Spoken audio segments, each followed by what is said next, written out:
तो हम लोग सीखेंगे इस लेक्चर में इंग्लिश के बहुत ही बेसिक कंसेप्ट्स जो हर वो इंग्लिश स्पीकर को सीखना चाहिए, क्योंकि इसके बिना सेंटेंस हम लोग फ्रेम नहीं कर सकते हैं। तो चलिए जानते हैं।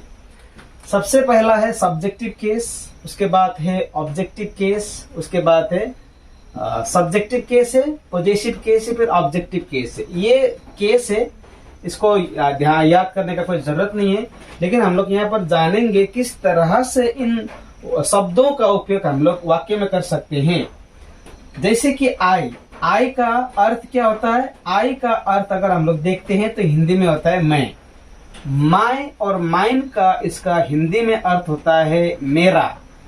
मी का अर्थ होता है हिंदी में मुझे। उसी तरह यू का हिंदी में अर्थ होता है तू, या फिर तुम बोल सकते हो, या फिर आप, इस तरह से।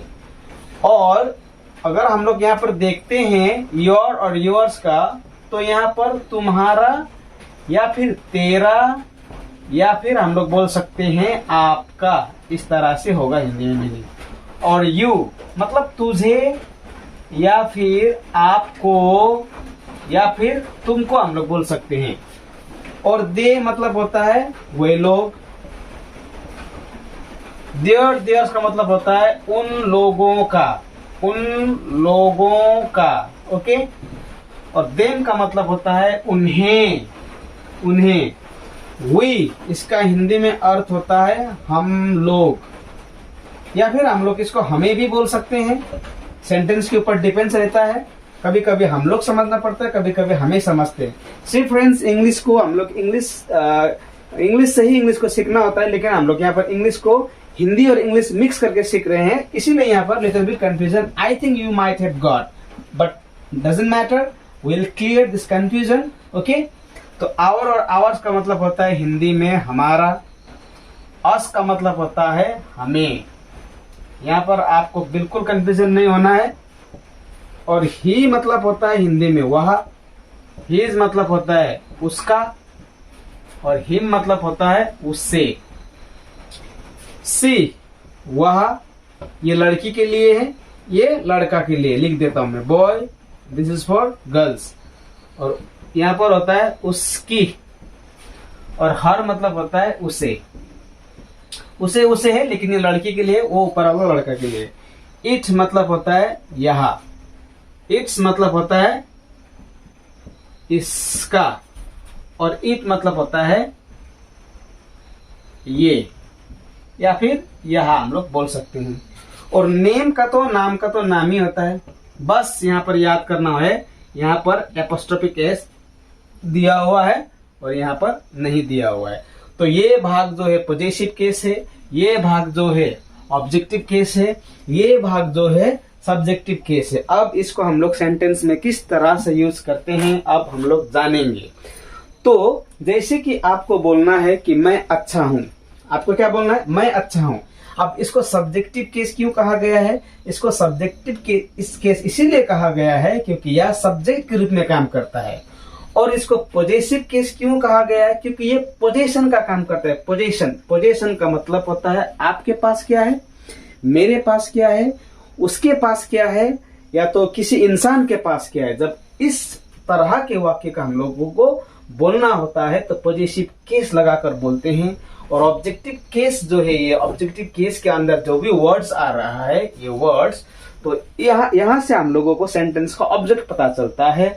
और यहाँ से ही हम लोग सेंटेंस में कौन सा वर्ड जो आगे लिखना है, कौन सा वर्ड जो लास्ट में लिखना है, यहाँ से हम लोग तय करते हैं। जैसे कि आपको बोलना है मैं अच्छा हूं। अब मैं क्या है? सब्जेक्टिव केस है। तो मैं अच्छा हूं अगर आपको बोलना है तो इंग्लिश में क्या होगा? I am good. क्या होगा? आई एम गुड, मैं अच्छा हूं। अब यहां पर बोलना है कि मेरा नाम मोहन है। मेरा नाम क्या है? मोहन है। लेकिन माय और माइन दोनों का मतलब मेरा है। अब लगाएंगे कौन सा? माय लगाएंगे या फिर माइन लगाएंगे? तो इसको लेकर little bit confusion is there. अब हम लोग इसको डिस्कस करेंगे।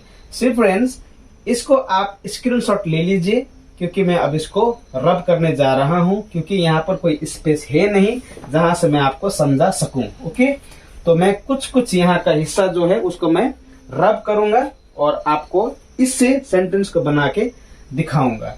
तो चलिए स्क्रीनशॉट ले लीजिए। ओके, अब हम लोग यहाँ से जाएंगे, कुछ कुछ वाक्यों को डिस्कस करेंगे। चलिए अब है यहाँ पर डिस्कशन वाला बात।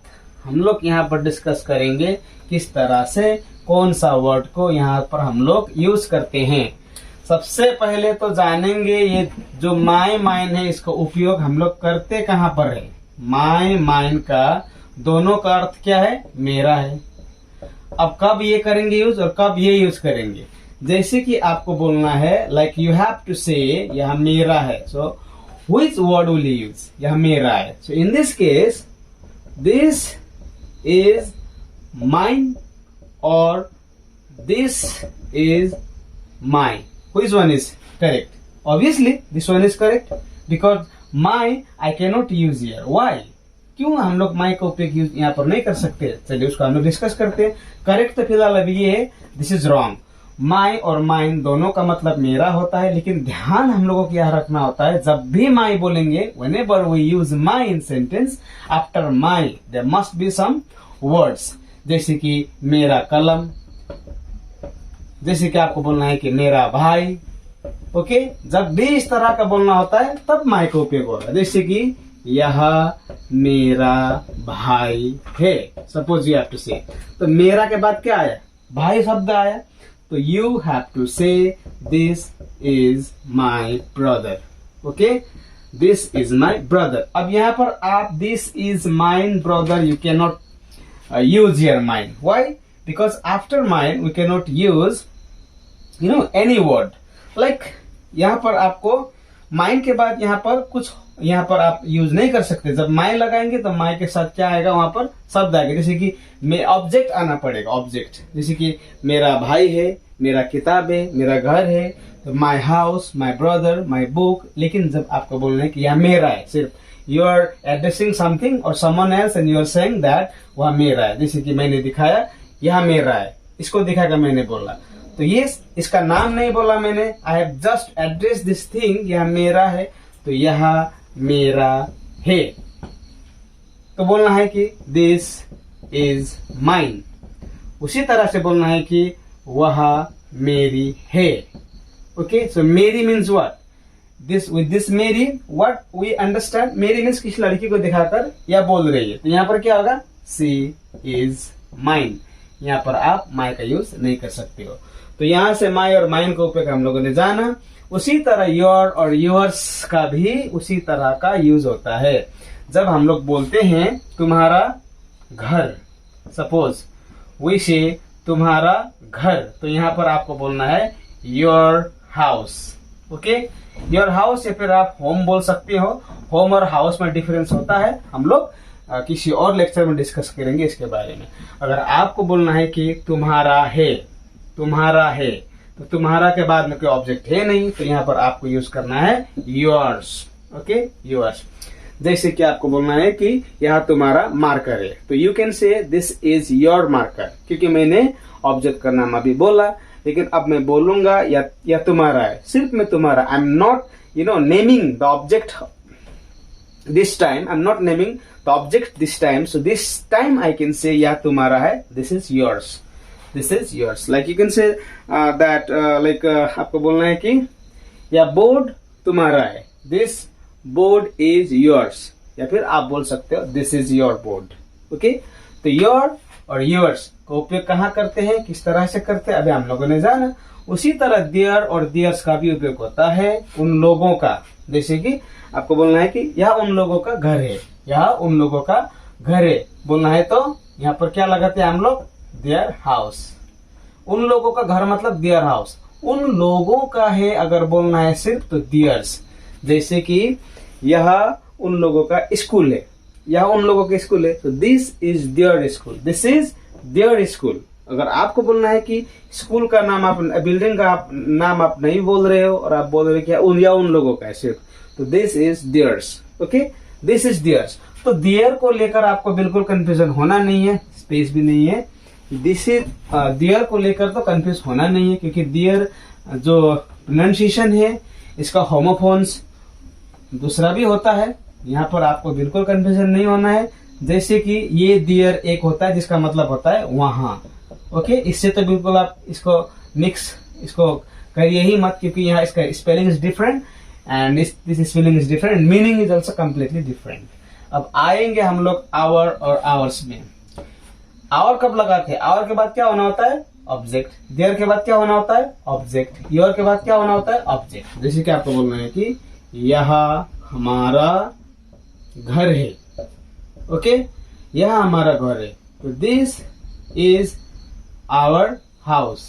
या फिर आप बोल सकते हो होम। होम और हाउस में तो डिफरेंस होता है, little bit difference is there. हम लोग किसी और लेक्चर में डिस्कस करेंगे अभी। This is our home. Our के बाद क्या आया? ऑब्जेक्ट आया। जब आवर लगाते हैं तो आवर के बाद वर्ड को आना होता है। किस चीज को बता रहा हूं कि हमारा है बोल के, उसका नाम होना चाहिए। लेकिन अब मैं यहाँ पर बोलूंगा यह हमारा है, सिर्फ मैं बोल रहा हूं यह हमारा है दिखा के, तो इस पर क्या लगाना है हम लोगों को? क्योंकि ऑब्जेक्ट का जो नाम है मैं यहाँ पर नहीं बोल रहा हूं, तो this time you have to use this is ours, okay. This is ours, so in this case we can use this, okay. And the use of this objective case. Let us come to objective case. We have discussed subjective case and possessive case here. How to, when to, and where to.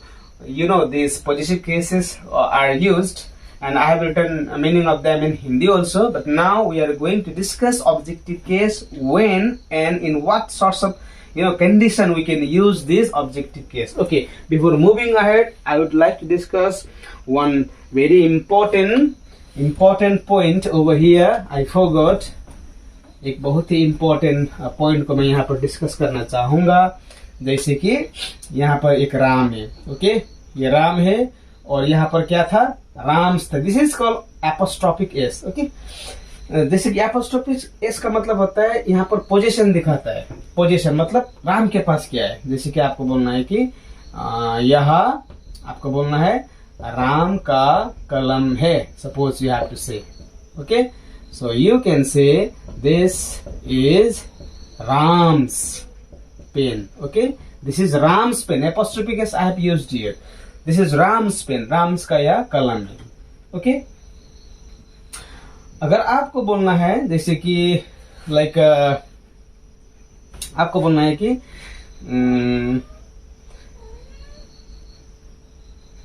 Mohan का घर अच्छा है, suppose ये आप से मोहन का घर किसका है? मोहन का। मोहन अभी यहाँ पर पोजेस कर रहा है घर को, तो यू हैव टू से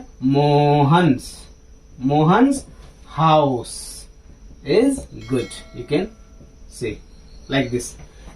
Possessive case we can use, okay. Oppositive case using names, adding apostrophic s over there. So now we are going to discuss this objective case, where to and where to we can use that. I don't want to extend your time, but I would like to clear everything of this so that you will not face any sort of problem while speaking and writing, okay. चलिए आप discuss करते हैं हम लोग objective case के बारे में। Objective case हम लोग कहाँ पर किस तरह से हम लोग कर सकते हैं उसके बारे में जानेंगे। By the way, to use them you must have little bit of idea of tense, okay. Tense का मैंने वीडियो बनाया है, एक टॉपिक के ऊपर बहुत ही डिटेल्स में बनाया है। अगर आप देखना चाहते हो तो प्लेलिस्ट में जाकर वहां पर टेंस का जो एक फोल्डर है, वहां से आप हर टॉपिक जो टेंस से रिलेटेड है वहां पर आप जाके पढ़ सकते हैं। तो objective case, now we are going to discuss this objective case, where to and when to use. Like वह मुझे पहचानता है, ओके। वह मुझे पहचानता है। ही पहचानना का क्या बोलता है? No, he knows me.